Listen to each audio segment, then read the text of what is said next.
Come with me if you want to not die. In a world overflowing with movies, we need a hero. Someone to separate the bad from the good. Sounds like a job. Verbal dioramas. Watches all the movies from comedy to drama. From a talk roll sound. And don't forget the action. She'll watch until the end and then she'll give you her reaction. Movies you know, movies you don't. Prequel, sequels, remakes, and trivia and outtakes. Movies you know, movies you don't.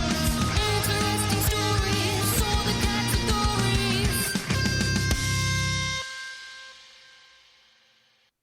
Hi everyone, I'm Em and welcome to Verbal Diorama episode 31, the Lego Movie.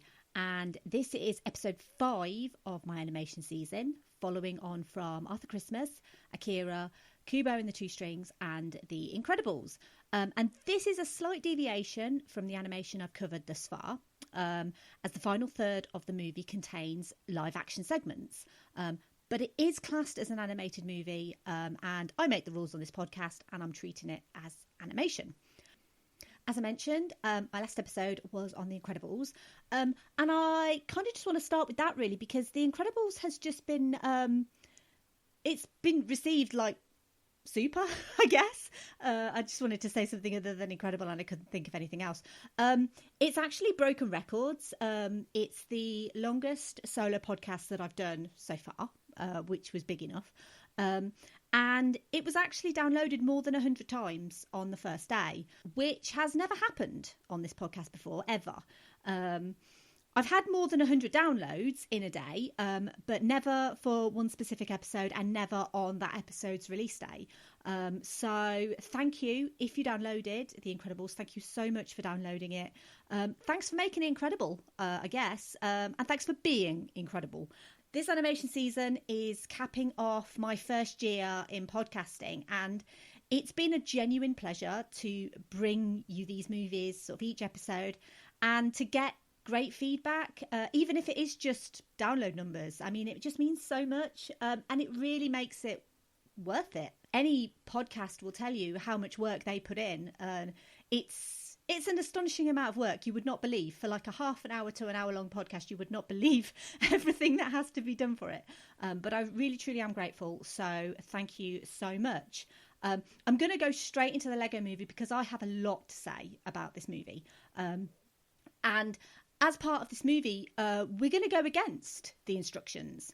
And as someone who lives by habit quite a lot of the time, that's actually really difficult for me to do. Because I'm the person who hates her stuff being messed with. And that's probably one of the reasons why I don't have a co-host, because I would just be the most awful person to work with. I have a set of things that I do every day. But then on the other hand, I kind of grew up figuring out how to fix things by breaking them. And I do sort of learn by doing rather than being told. And I've never been very good at doing what I'm told. So, my fellow master builders, including but not limited to Robin Hood, Mermaid Lady, Gandalf, Swamp Creature, 1980-something Space Guy, 2002 NBA All-Stars and Wonder Woman, you have travelled far to be here for a moment of great import. We have learned that Lord Business plans to unleash a fully weaponised Kragle on Taco Tuesday to end the world as we know it. Please calm yourselves.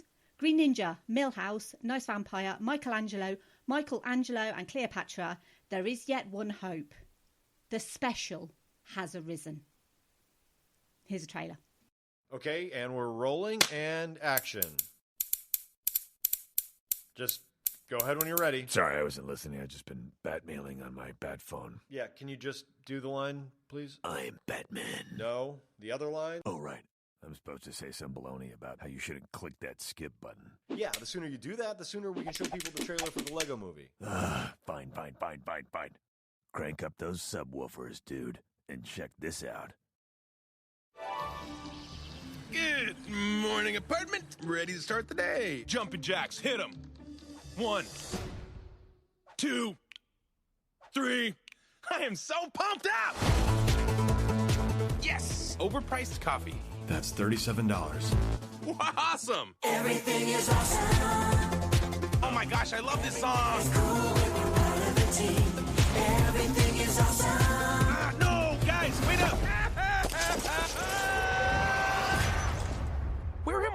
come with me if you want to not die. What is happening? You're the special, and the prophecy states that you're the most important person in the universe. That's you, right? Yes. That's me. Relax, everybody. I'm here. Batman? Awesome! Who are you here to see? I'm here to see your butt. Oh my gosh! Pow. Wham.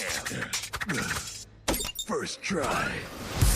My fellow master builders. Hello. Lord Business plans to end the world as we know it. There is yet one hope. The special has arisen. I know what you're thinking. He is the least qualified person to lead us. And you are right.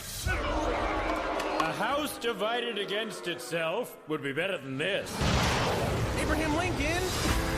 I'm not the special. I'm just a regular, normal guy. You have the ability to be the special because I believe in you.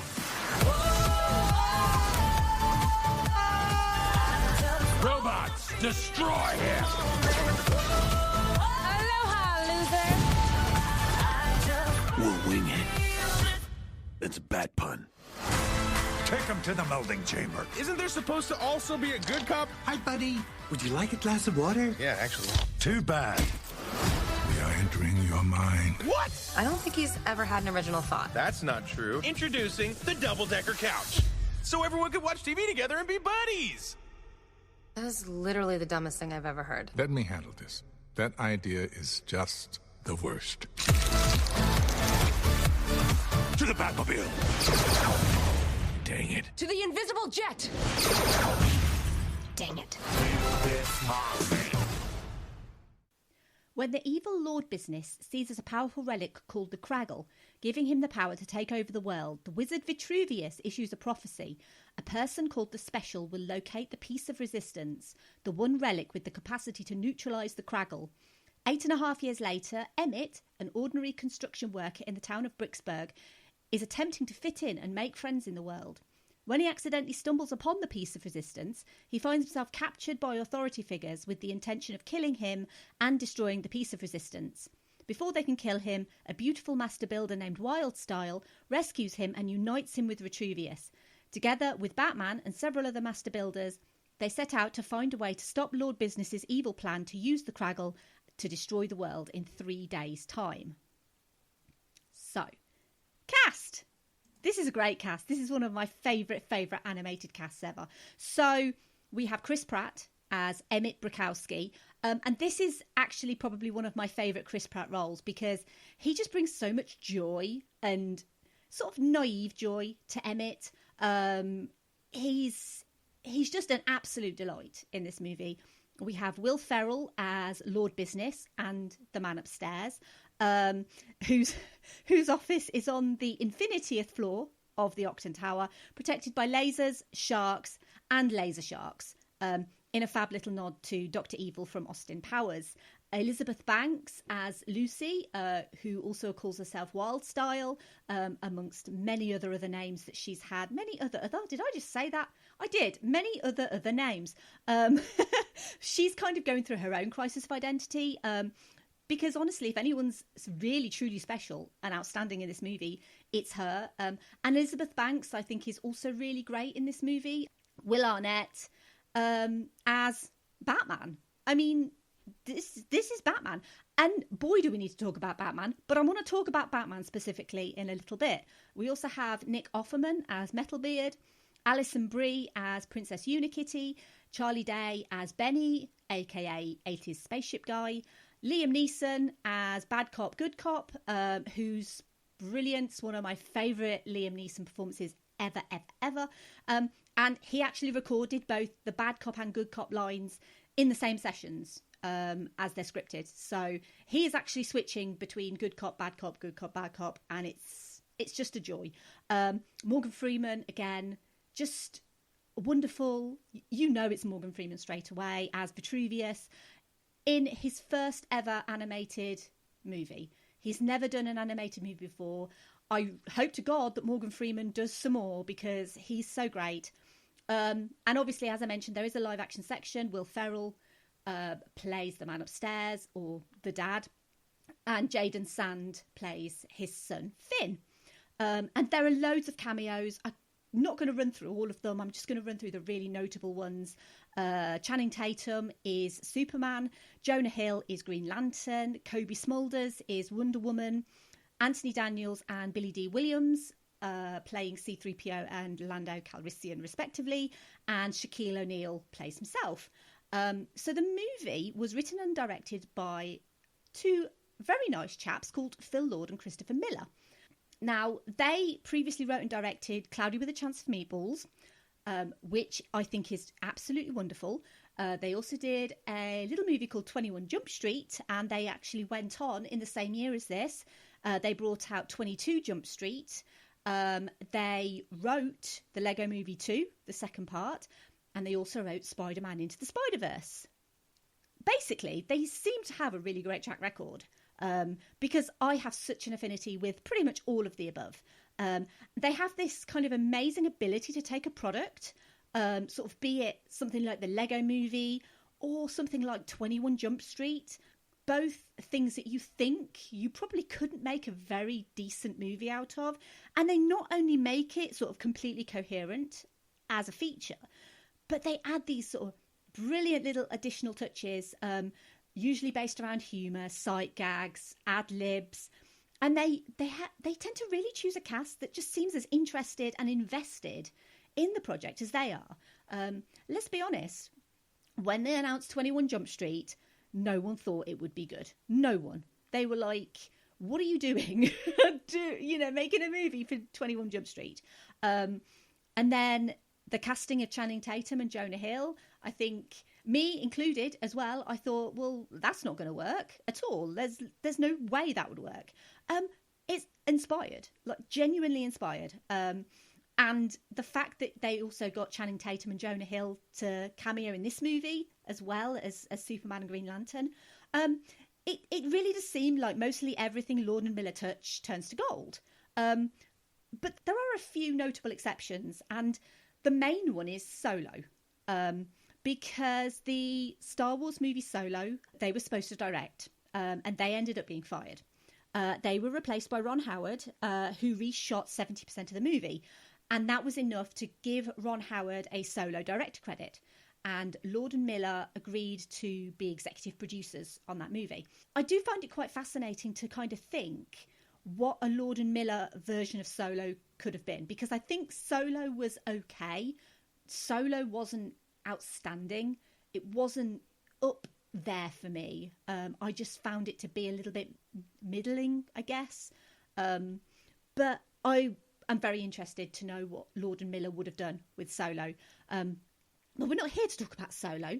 We're here to talk about the Lego Movie. So, a brief history of Lego, and it will be brief, honest. So, obviously, Lego construction toys, created by, I hope I get this pronunciation right, Ole Kirk Christiansen. So he began making wooden toys in 1932. And the name Lego derives from the Danish let godt, which means play well. And in 1949, Lego began producing these interlocking plastic bricks. His son, Gottfred, took over the company in 1954. And in 1958, the modern brick design was developed and patented. And then Lego Duplo was introduced in 1969 for toddlers and smaller children. And in 1978, the first Lego minifigure came out.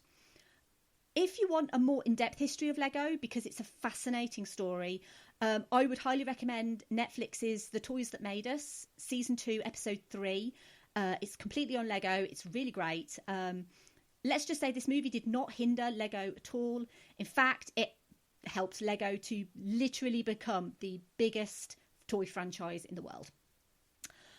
It's not the first movie based on a toy line, and it definitely won't be the last movie based on a toy line. This movie is actually quite similar to Toy Story in many respects. Toy Story, obviously, is the main movie that people think of when they think of toys, because it did feature actual toys in its lineup. It featured things like Etch-a-Sketch, Mr. Potato Head, and obviously in Toy Story 2 and 3 featured Barbie and then Ken. Most recently, German building toy Playmobil released a movie that came out in 2019, which was very critically panned. It was compared very negatively to the Lego Movie. And that movie was actually announced in November 2014, which was 9 months after the Lego movie came out. And I quote a line from The Incredibles when I say coincidence. I think not. Because whilst Playmobil, the movie, was largely seen as very simple, I've not seen it. I'm just going from what I've read online. Clearly aimed at very young children. The Lego movie is none of those things. It has enough wit, deep meanings, and sort of clever sight gags for adults, the bright colours and fun characters that children really love. So, let's talk a little bit about the production history of the Lego movie. I've got a lot to talk about, by the way. I've got about the same amount of notes as I had for The Incredibles. So I think we're looking at about an hour, just FYI. But so on the last episode, I talked about the closing of Warner Brothers Animation Division back in 2003. And that was due to the financial failures of The Iron Giant, which I also did an episode on. It's number 17. Talked about that last episode too. And it wasn't just the Iron Giant that closed that studio. It wasn't a Titan AE situation. There were several other factors. One of those was a live-action animation hybrid called Osmosis Jones, which also flopped. And so the feature animation staff in the department was scaled back, and all of the animation staff, so that's for feature and TV, were moved to a different facility. The next project, which was Looney Tunes Back in Action, also ended up underperforming, and it was this point that the feature division was closed, basically to keep the focus on TV animation based around the existing Looney Tunes characters. This was the first movie, that we're talking about the Lego movie now, was the first movie produced by the New Warner Animation Group, which was established in 2013. A think tank was created for the purposes of screenplay development to make high-end animation motion pictures. This included the likes of John Requa, Glenn Ficarra, Nicholas Stoller, Jared Stern, and two guys called Phil Lord and Christopher Miller. But the actual plan for the Lego movie itself started much earlier. So Dan Lin originally pitched the idea for a movie centred around Lego to Lego themselves in 2008 when he visited the company's headquarters in Denmark. He was shown around, he was shown the Lego archives where they have a copy of every Lego set ever produced, and he got to see the factory where they still churn out, get this, 19 billion Lego bricks a year. That's crazy. His meeting, so he met with the Lego executives, it didn't really go as planned. The Lego executives were basically of the opinion that Lego was doing just fine. They didn't need a movie about Lego. They were polite about it. They were just really sceptical just over what a movie based around Lego would or could accomplish. So fast forward to 2007, and Warner Brothers executive Kevin Sugihara arranged the purchase of a UK-based video game developer called Traveller's Tales. And Traveller's Tales developed licensed franchises for the likes of Sega and Disney, as well as Lego Star Wars with Giant Interactive Entertainment. Traveller's Tales, although now owned by Warner Brothers, continued to operate independently and released licensed titles such as Lego Indiana Jones 2, Lego Harry Potter, and Lego Lord of the Rings. It was based on the success of the acquisition of this video games developer that Sugihara thought this indicated that a movie based around the bricks could also be just as successful. And in 2009, Dan and Kevin Hageman were writing a script for a Lego-based movie, which was an action-adventure set in a Lego world. And in 2010, Phil Lord and Christopher Miller were in negotiations to direct, after their directorial debut, Cloudy with a Chance of Meatballs, was a success in 2009. And they ended up writing the movie. It was originally titled Lego The Piece of Resistance, and by November 2011, the film was greenlit by Warner Brothers for a 2014 release. And Australian animation and visual effects studio Animal Logic was hired for the animation, which, despite the movie looking like a stop-motion brick film, so just to kind of explain a little bit, so a brick film is the name for a traditional stop-motion fan movie made with Lego. It actually has a massive online community. If you go to YouTube and you search for brick films, you will just find anything. I've spent so much time watching brick films. I mean, some of them are so intricate and so well done. There's even tutorials on how to make your own brick film. It's absolutely fascinating. There's a massive community. There's so many films that are out there, and I would highly recommend just go and watch, and you will actually see the similarities between these brick films and the Lego Movie in just how they move and how they're shot. It's quite astounding. The Lego Movie itself, they agreed early on that it would be CG animated, and that they would use digital real-world Lego sets mixed with actual stop-motion Lego. And the idea being that the two would be completely indistinguishable. And they are completely indistinguishable. There are parts of this movie that are traditionally stop-motion animated. You just cannot tell because it looks completely the same. And the reason it's not purely stop-motion, obviously I talked about stop-motion in Kubo and how effective stop-motion is and just how gorgeous it is. And there's a good reason why the Lego Movie isn't stop-motion. And it was simply due to cost and time. So buying the amount of Lego, the sets, the pieces would have it would have cost millions of dollars in its own right. And then time-wise, so if you take the traditionally stop-motion animated 3-minute end credit sequence, that took 2 months to film. So just for 3 minutes took 2 months. So by my maths, that means a 2-hour movie shot in this way. And I know the Lego Movie isn't 2 hours long, by the way. I'm just using that as an example because it's easier for me to do maths that way. So by my calculations, a 2-hour movie would take 6.5 years just to animate. Now, I've never been great at maths. That took me 2 hours just to figure that out. So let me know if I'm wrong. Probably am. But anyway, so that gives you a really good idea of just the amount of time and effort it would take to traditionally stop motion animate this movie. So they didn't do it. Even though the film was computer animated, Animal Logic, who obviously, as I mentioned, they're the visual effects studio, they went to great lengths to treat the bricks and characters as if they were real Lego. By that, so they had all of the features, they had all of the blemishes and fading, and also the limitations of Lego. So Lego figures specifically only have 7 points of articulation. So the trick was to use the points of articulation correctly, so it always felt within the reality of the Lego universe. This was where the fan-made brick films came in and were used inspiration. So for things like fight scenes and stuff like that, where they were really wondering how you could get the Lego characters to do things in such a way that was enjoyable to watch, but also felt realistic in a Lego universe. And to do that, animation rigs were set up with replications of live action cinematography. They had a Steadicam simulator, and they also had Lego's own digital designer. And that is something that Lego used to basically create Lego models. And the idea is you can create whatever you want in Digital Designer and essentially you can get it made.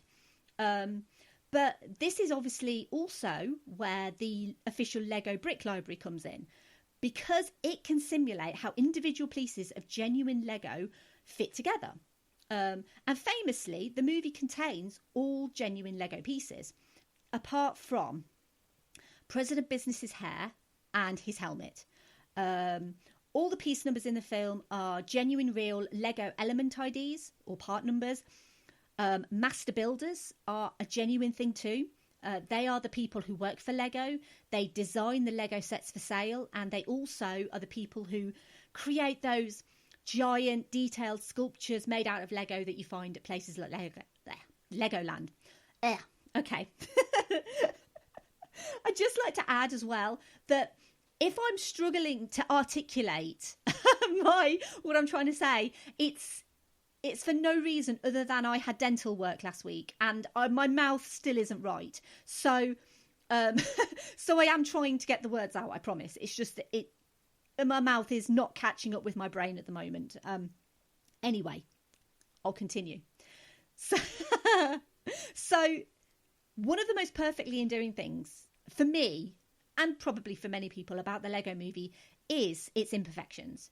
As I mentioned, they basically took great strides to make the Lego minifigures and the surroundings as imperfect as possible.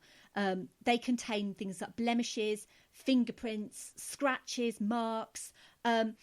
Every piece was painstakingly animated to be imperfect. Most famously, Benny's space helmet. And those 80s space figures, the helmets did genuinely break in that area in real life.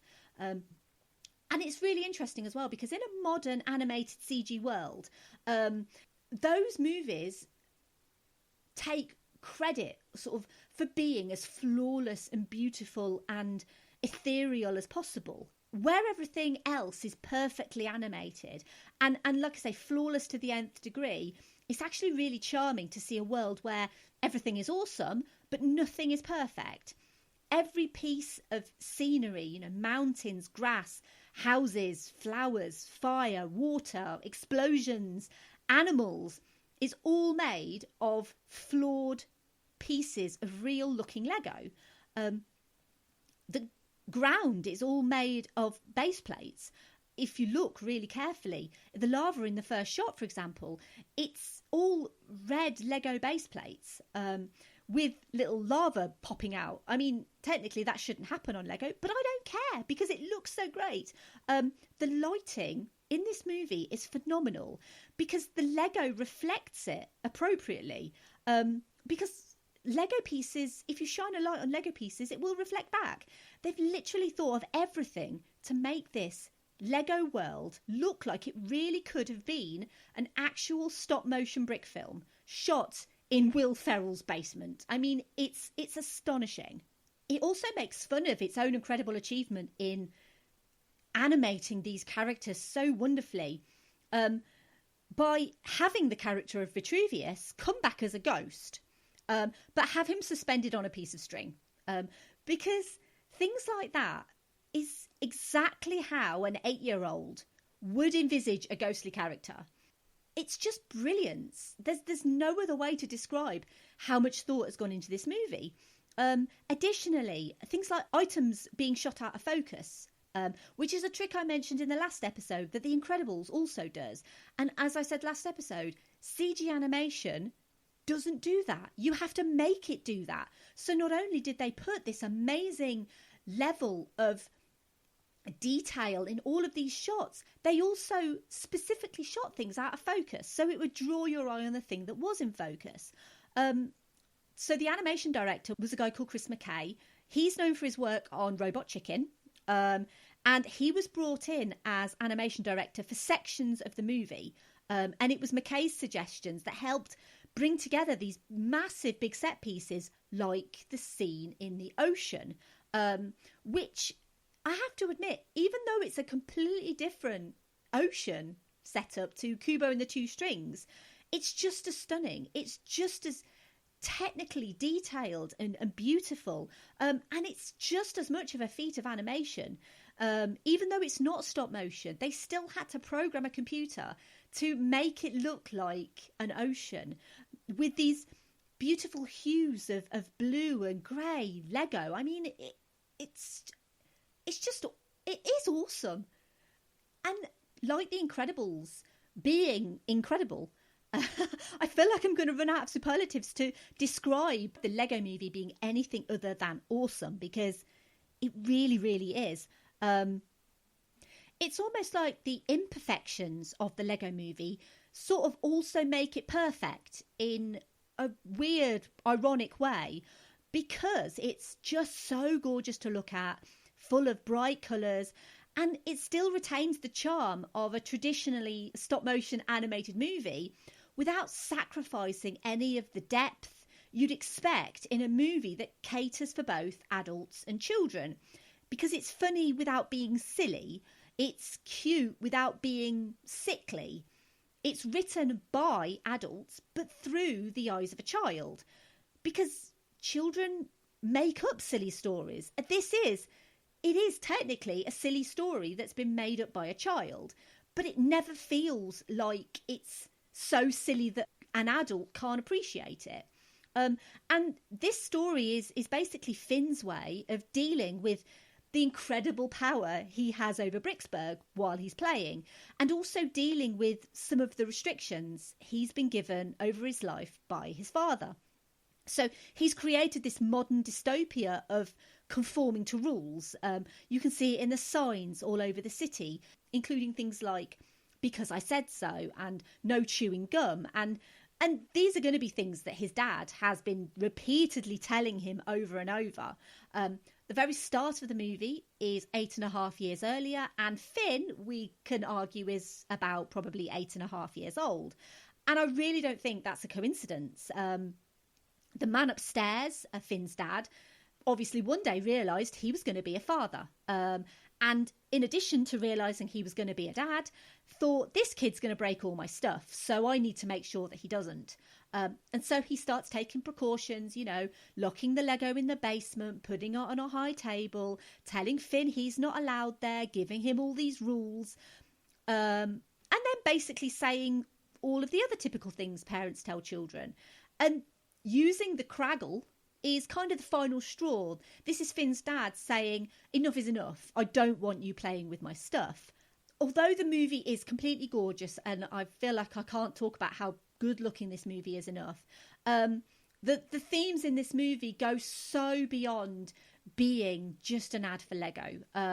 It talks about things like creativity and teamwork and collaboration and family, fatherhood, the joy of nostalgia, sharing your stuff, and the beauty and benefits of imaginative play for children. And also for parents, don't wrap your kids in cotton wool. Let them make their own mistakes. It's so far beyond the initial fear of this is just going to be an ad for Lego.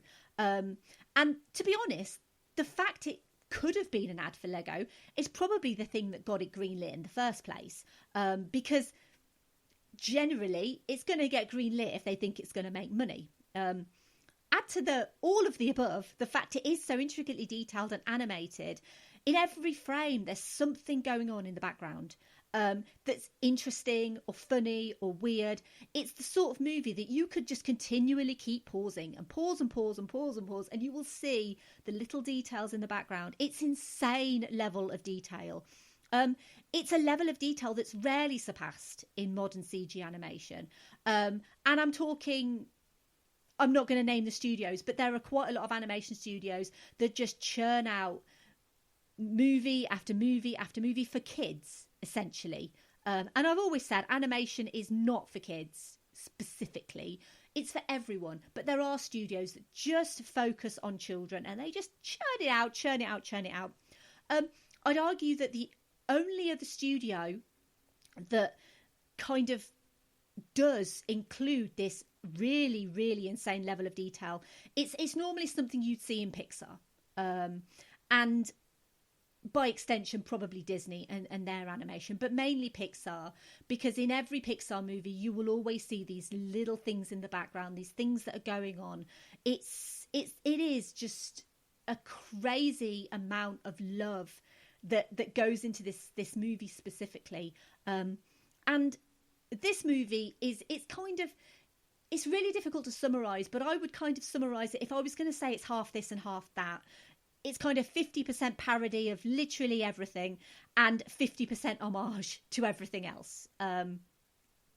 Being made by Warner Brothers specifically meant they had a vast array of characters and other licensed brands. And getting these licensed brands was done on a scale not seen since Who Framed Roger Rabbit. And I did an episode on that a long time ago, episode 4 actually, where I talked about how difficult it was to get these Warner Brothers and Disney characters in one movie. It was insane. But despite Lego specifically having the rights to make toys based on these several properties, so Lego obviously make toys for Marvel, DC, Harry Potter, Star Wars, kind of to name the big ones, the movie didn't automatically come with these rights. So in this movie, licensing wise, you have DC, Harry Potter, Nickelodeon, NBA, Teenage Mutant Hero Turtles, The Simpsons, Lord of the Rings, and probably the biggest one of all, Star Wars. And they got Star Wars just in time. They had to rush their deal with Lucasfilm before it was bought by Disney, because they knew that once Disney got involved, there was no chance of that cameo of the Millennium Falcon or Han Solo or Chewie or anything. So not only did we get the Millennium Falcon, we got actual Billy D. Williams and actual Anthony Daniels. They're always quite game for a laugh, those guys. They always come across like they just love the fans, they love the characters. Obviously, Han Solo was not voiced by Harrison Ford, sadly, but it doesn't matter. We also had, in this movie, cameos by William Shakespeare and Abraham Lincoln. I do have it on good authority, though, that neither voiced their own characters. I hear they're both a bit of a diva. Producer Dan Lin, I mentioned him earlier, he was the one who flew to Lucasfilm, and literally a few weeks later, Lucasfilm agreed to be bought by Disney. And it was only after they'd agreed the licensing for Star Wars. So there was such a tight turnaround for Star Wars to be in this movie. One of the biggest licensed characters also turned out to be one of the biggest stars of the whole movie. I'm sure he would agree with that as well. Let's talk about the bat in the room, because this is probably my favourite Batman. And there's been a lot of Batman. Batman's been going for years. I mean, you just think of every single on-screen adaptation of Batman that you could ever think of. We're talking the 60s Batman, Adam West. We're talking Michael Keaton Batman, George Clooney Batman, Val Kilmer Batman. Who's the other Batman? The other one. Oh my God. Christian Bale. Oh my God, I can't believe I just forgot Christian Bale. Christian Bale Batman. I mean, out of all of those Batmans, I can't believe I just forgot Christian Bale. Crikey, someone's going to tell me off. This is my favourite Batman. Batman, as played by Will Arnett, dark, brooding, a true artist. Having Batman in this movie, and obviously this is a very comedic, egotistical exaggeration of the character, which kind of perfectly sets up his own movie, which I'm not going to talk about personally because I don't think it's as good as this. But I think when you've got the character of Lucy, who's playing it quite straight, to be honest, and then you've got the character of Emmett playing kind of a bit naive, everyman kind of thing, we really needed someone for the comedy, and who better to take the mick out of than Batman, the Dark Knight himself, the guy who only works in black and occasionally dark grey, the guy who's not affiliated in any way with that cool guy businessman Bruce Wayne, the guy who gets accosted by a clown and a crocodile in Cloud Cuckoo Land. Which, by the way, Cloud Cuckoo Land is a term my mum used to use all the time. And the fact that they had a whole thing called Cloud Cuckoo Land, I thought was just amazing. Because, yeah, Cloud Cuckoo Land was a thing for me growing up. And that was a thing my mum always used to say to me. So the fact DC themselves not only agreed to the characterisation, but have actually, they've taken this version of Batman forwards. So in the new, obviously we have the Lego Batman movie, there's going to be another Lego Batman movie. And in the sort of Lego Batman games as well, this is now the de facto version of Lego Batman. And it's come from this movie. That's quite astonishing in itself, the fact that a character can essentially evolve from one movie. And I can't imagine Disney allowing its licensed characters to kind of receive the same treatment.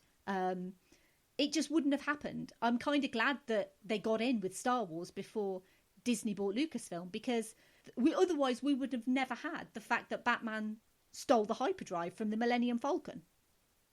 Throughout this animation season, I've talked about the failure of certain major award ceremonies, namely the Oscars, for not nominating things. And I mentioned it for Kubo for Best Animated Feature, because it never got nominated. And I also mentioned it for The Incredibles for Best Score, because it never got nominated. And both of those, I deeply, deeply believe should have been nominated for those things. And the Lego Movie continues this grand tradition of Oscar snubs because despite being an absolute technical marvel in animation and a great fun story, it failed to even get a nomination. So at that Academy Awards, I think it was the 87th Academy Awards off the top of my head. So nominated instead were Big Hero 6, The Box Trolls, obviously Laika, we love them, How to Train Your Dragon 2, Song of the Sea, and The Tale of the Princess Kaguya. And Big Hero 6 ultimately took the accolade of the Best Animated Feature that year. And I like Big Hero 6 a lot. I really do. But there is no comparison for me between Big Hero 6 and the Lego Movie. Big Hero 6 is no way as substantial as the Lego Movie. At least the Lego Movie was nominated for a Golden Globe, and at least it won a BAFTA. At least someone paid attention to how wonderful this movie is. You suck, Academy. Hopefully next episode you'll redeem yourself. The other thing that's interesting about the Lego Movie is it's actually very comparable to The Matrix in so many ways. If you're looking at the character, I mean, obviously the storyline. If you're looking at the characters, Emmett is Neo, Wildstar is Trinity, Vitruvius is Morpheus, the micromanagers are the Sentinels, Emmett's surname is Brakowski, which sounds a lot like Wachowski, and obviously the whole Chosen One narrative, which turns out to be a ruse to keep the Master Builder's hopes up. Once the burden of being the special leaves Emmett, he actually then has the power to be a Master Builder, and so does everyone else in Bricksburg, which is a really nice subversion actually to the when everyone's super, no one will be message from Syndrome in The Incredibles. Because in Bricksburg, when everyone's super, they can work together as a team and defeat Lord Business. It's also worth mentioning as well that Animal Logic also worked on the visual effects for The Matrix. And the absolute best and most ironic thing about this movie is Lego themselves, because Lego kits are, for the most part, nowadays, a set item.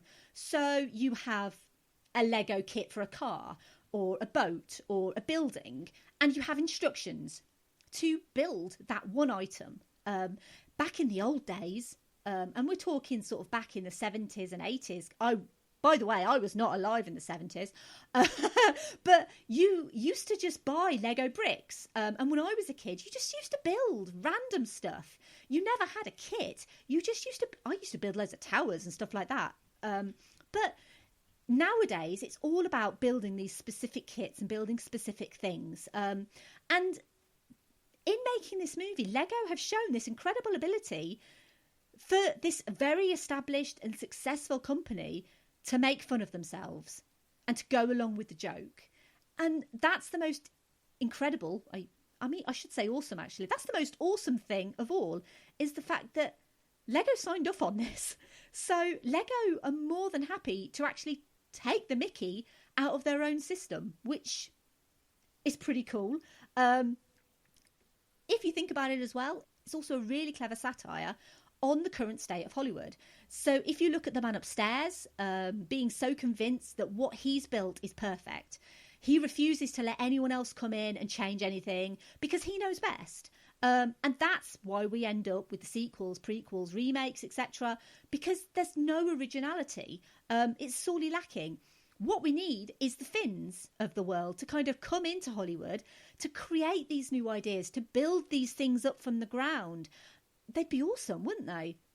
The final third of the movie, for me, I remember seeing this in the cinema and it being such a genuine surprise to see it switch to live action and to actually all just be a story devised by Finn to stop the man upstairs from using the crazy glue to stop him playing with the Lego City.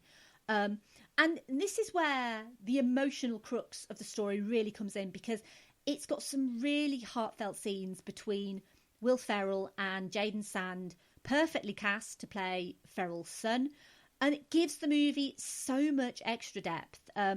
This is a son who desperately wants his father's approval. He wants his dad to be proud of him and what he's done. And this is a dad who's so detached from the joy of play and obsessed with perfection. And the fact that he learns that he's messed up sort of through his son is just such an emotional gut punch. I mean, his kid cast him as the evil villain in his story. I mean, if that's not humbling for a parent, I don't know what is. It's perfect. It is perfectly set up for a sequel. And it's simultaneously also not, because you can actually imagine for yourself the chaos of allowing a younger sibling in, sort of with the Duplo. You can use your own imagination on that. It didn't need a sequel. You didn't need to see a sequel, but the fact a sequel is around is no bad thing. And as I said, finally, at the end, very end of the movie, with the end credits, just to prove that they could do it, the end credits are done in genuine, complete stop-motion brick film, and they are glorious and beautiful. An interesting fact as well that I found out was Will Ferrell actually built all of the Lego cityscape in the movie himself. He actually came in a week prior to shooting, and he constructed the whole thing. So, I mean, that is quite miraculous in itself. So it would be very easy for me to say, well, this is essentially The Matrix for kids. So there's your Keanu reference, but I'm not going to do that. So I do have an obligatory Keanu reference. And that is that genuinely Keanu Reeves is obsessed with Lego. There's actually an interview that he did. He mentions in that interview that he used to build spaceships out of random Lego bricks. He used to play on his own because he used to just love playing with Lego when he was a kid. And he used to build spaceships just out of random Lego bricks, as pretty much we all did when we were kids, just built random stuff. So basically what we're saying is that Keanu is Benny. Spaceship! Obviously, this movie did really, really well critically. It was, I think it's at 96% on Rotten Tomatoes. So it was loved pretty much by everybody. It also did well commercially as well. It was made for quite a paltry, actually, considering how gorgeous it is, $60 million, which, coincidentally, another little Matrix link for you, was the Matrix's original budget. The Lego movie ended up making $468 million worldwide. As I mentioned, it obviously got a sequel. I do want to talk about the Lego movie 2 some point down the line, mainly because it's a movie that's just as rich in detail and content, but it really didn't do as well as hoped. And even though we've already also had the Lego Batman movie and the Lego Ninjago movie, the rights for Lego have now passed from Warner Brothers to Universal. So basically Warner Brothers said, we don't want the Lego movie rights anymore.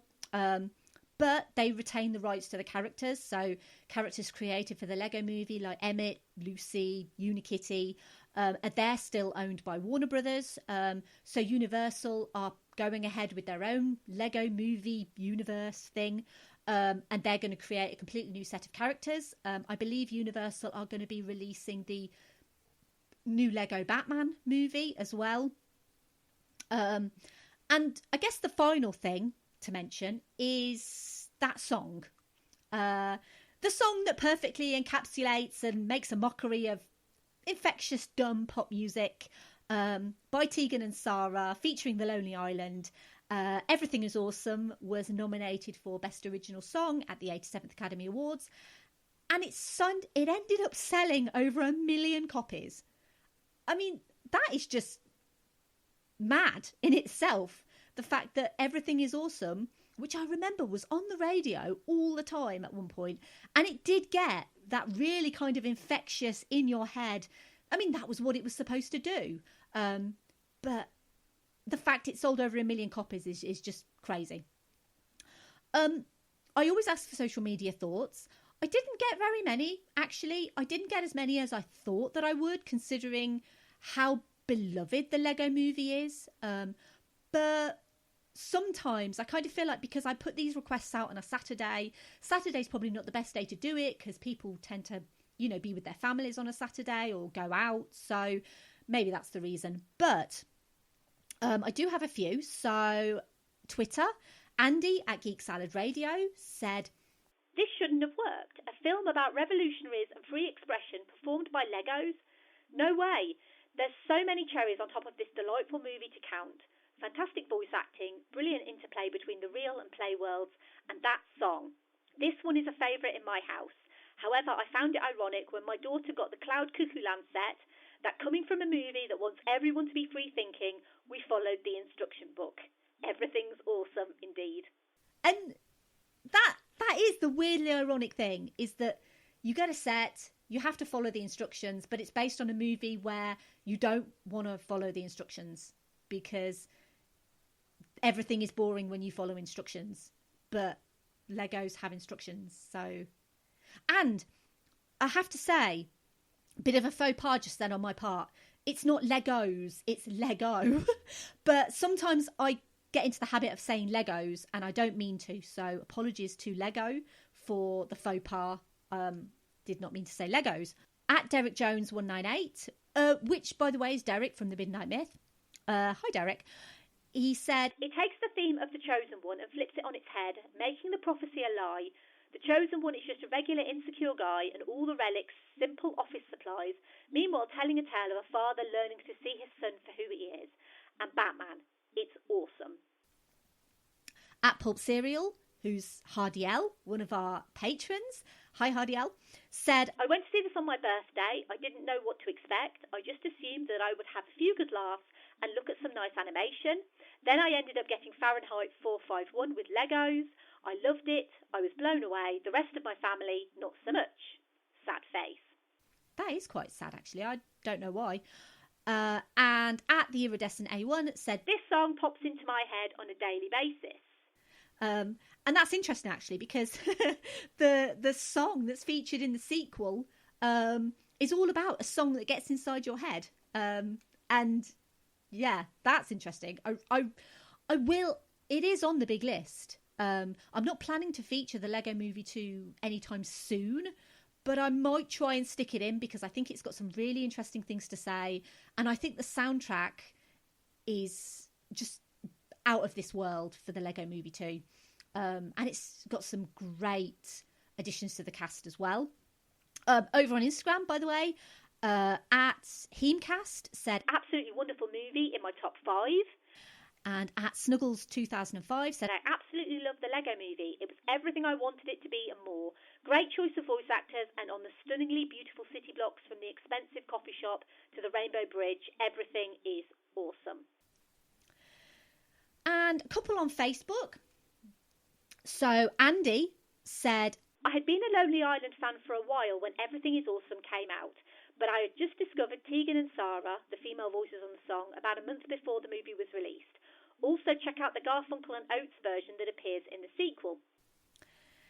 And Eric said, I liked it when it first came out, had some clever jokes, a good catchy song, an engaging message, and showed the high creativity and imagination of its directors. It also seemed to come out at the right time when Hollywood films were getting a bit stale with the Chosen One narrative, which this film picked apart. That being said, I haven't had the urge to watch it again since it came out. I don't know if it was because it was just too meta or didn't grab me as much as it did others. I'll watch it again if I can, but we'll see. So, how are we doing on time? Okay. Okay. We're doing okay on time, actually. I thought we'd be a bit closer to the hour mark than we are. Everything's fine. Everything is awesome. Because we're at the end. So, thank you for listening. And thank you for putting up with the fact that I haven't been able to get my words out at all today. As always, I love to hear your thoughts on the movies that I cover. I would love to hear your thoughts on the Lego Movie. Before I announce the next episode, I want to tell you about an awesome podcast, Off-Screen Babble. And obviously, every episode at the moment, I'm featuring a little ditty for friends of the show Off-Screen Babble, because Sade, who hosts Off-Screen Babble with her husband Kyle, is a Patreon producer on Verbal Diorama. And as part of being a Patreon producer, she gets loads of perks and stuff. She actually also gets a free item of merchandise, which I'm at the moment just trying to find a company to do the design that I want to do, and that'll be with her shortly. But the other thing that she gets is essentially an ad every episode. So every episode, I basically try and do something a little bit different to talk about off-screen babble. And I know that last episode, I know she listened to last episode, and I know she was really pleased with the fact that I was trying to get people to rate and review Off-Screen Babble on iTunes. And so I'm going to do that again, because I know that it's something that's really important to Sade and Kyle, because in order to get Rotten Tomatoes approved as a critic, you need to have 200 rates and reviews on Apple Podcasts or iTunes, whatever you want to call it. And I know that they've got this target. I know it would mean so much to them if you would go give them a 5-star rating and review on Apple Podcasts. Obviously, listen to Off-Screen Babble first. I mean, you could just rate and review them 5 stars anyway if you really want to, but I would highly recommend you listen to them. And yeah, let's just try and really help them meet this target, to get Rotten Tomatoes approved. I know it would mean so much to them both. So obviously, as I said, listen to Off-Screen Babble, search for them in your podcast app. They cover everything. They're on everything. Apple Podcasts, Google Podcasts, Spotify. I listen to them on Pocket Casts because that's my app of choice. Their website is offscreenbabble.com, and they're also on Twitter, Instagram and Facebook at Offscreen Babble. So, next episode, as I mentioned, patrons, Sade, Simon, Hardy L, Claudia and Simon. They already know this because patrons get a list of upcoming movies every month. But I'll be honest, the next episode is going to be awesome, because we're sticking around with Lord and Miller. They're really great filmmakers. And in 2018... they made arguably one of the best movies of the year. It was definitely the best animated movie of the year, and possibly also the best Spider-Man movie ever made. Hold on to your multiverse, Miles Morales, because I'm finally going to get to talk about the stunningly beautiful and accomplished Spider-Man Into the Spider-Verse. And for me, I'm so excited. I don't know how I'm not talking like a million miles a minute, but I'm so excited to talk about it. I very briefly mentioned Spider-Man Into the Spider-Verse all the way back on my first episode on Titan AE. I did a little segment on Spider-Man Into the Spider-Verse, and explained why I thought it was so astonishing and fantastic. And now I'm going to do an entire episode on it, and I'm so excited. I genuinely think it's the special. It's the chosen one. Spider-Man Into the Spider-Verse is the chosen one, and we're sticking with Lord and Miller. And I haven't intentionally picked animated movies with links to each other, but I've kind of found these little links each time I've sort of gone from one episode to the other, and I never picked the Lego Movie and then Spider-Man Into the Spider-Verse specifically for the Lord and Miller link, and it was just something that came to me, and I just thought, yes, this is it. This is a perfect link between the Lego Movie and Spider-Man Into the Spider-Verse. I'm so excited, I can't tell you, and I hope you're excited too, because that is just gonna be a joy to talk about. Hopefully I can do it justice. Anyway, if you like this episode, I've also done episodes on Titan AE, Captain Marvel, Dread, Who Framed Roger Rabbit, Sky Captain and the World of Tomorrow, Pleasantville, The Cabin in the Woods, Speed, Aladdin 1992-2019, Pirates of the Caribbean, The Curse of the Black Pearl, X-Men Dark Phoenix, Charlie's Angels 2000, The Mummy 1999, The Matrix, John Carter, Willow, The Iron Giant, Scott Pilgrim vs. the World, Logan, Edge of Tomorrow, Legally Blonde, Buffy the Vampire Slayer Season 4 Episode 10, Hush, Mystery Men, Passengers, Stardust, Constantine, Arthur Christmas, Akira, Kubo and the Two Strings, and The Incredibles. And they can all be downloaded wherever you get your podcasts from. Whew, I'm going to have a drink. One sec. I had a bit of a case of a bit of a sore throat last episode, And it was actually Pulp Cereal, Hardy L, who recommended to me. He was like, girl, next time take a drink. So I'm taking his advice and I've just had a drink. You can follow me on Twitter, Facebook, Instagram, YouTube and Letterboxd at Verbal Diorama. You can sign up to support the show at patreon.com/Verbal Diorama from $2 a month. And as I said, you get fab perks. You get access to the upcoming schedule. You get a shout out on the next episode on Twitter and on the episode itself. You also get early access to episodes. So episodes will come out on Patreon at the moment about 2 days earlier than general release. All the way up to producer level, just like Sade, and then you get the same perks that Sade gets. You can email me, general hellos, feedback or suggestions, verbaldiorama@gmail.com. My website is verbaldiorama.com. If you like what I do and you want to leave me a great review, as well as off-screen babble, you can do so on iTunes, Apple Podcasts, Podchaser, wherever. I would really appreciate that. That would be awesome. I also have a column over at Film Stories magazine, which is an independent British movie magazine. I would love it if you would support that magazine by going out and buying it, really. You can buy it online. You can buy one-off copies. You can get subscriptions. That would just be awesome. I'm also doing bits for Film Stories Online. So now I have two things that I do for Film Stories Online. So the first thing is I recommend great British movie podcasts each week. So look out for those. I'm basically going down a list of podcasts at the moment, and I'm trying to make it a nice mix of different podcasts covering different things. The only thing that they need to be is British and a movie podcast. If you're not on my list, or if you've not spoken to me, then let me know and I will feature you.